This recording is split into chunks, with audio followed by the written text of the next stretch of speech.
So, last month my roommate Chris came home with a massive grin and 5 suspiciously large garbage bags. I figured he'd lost another bet or finally caved to one of those late night as seen on TV ads. He dropped the bags in the living room and, without ceremony, dumped the contents onto the floor. A tsunami of yellow rubber ducks spilled out, squeaking in protest. "It's for a prank," he said, as if that explained why our apartment suddenly smelled faintly of rubber in childhood.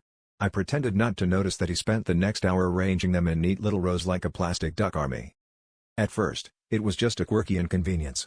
I'd find rubber ducks in the shower, in my cereal box, and even wedged into my shoes. Chris kept giggling, convinced he was the king of comedy. But then, things started to get weird.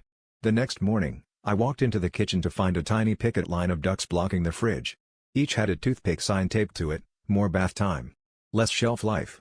And "Quack Lives Matter," I laughed, assuming Chris was just upping his prank game, but the ducks seemed to multiply every time I looked away.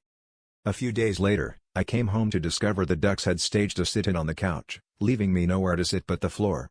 Chris, looking oddly stressed, admitted he couldn't move them. He'd tried, but every time he relocated a duck, 2 more appeared in its place.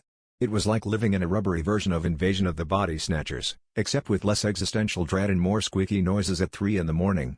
We started communicating in whispers, lest we disturb the union.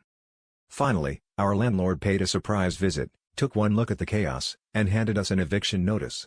As we packed our things, Chris sighed and said, "Well, I guess the only thing getting quacked around here is our lease."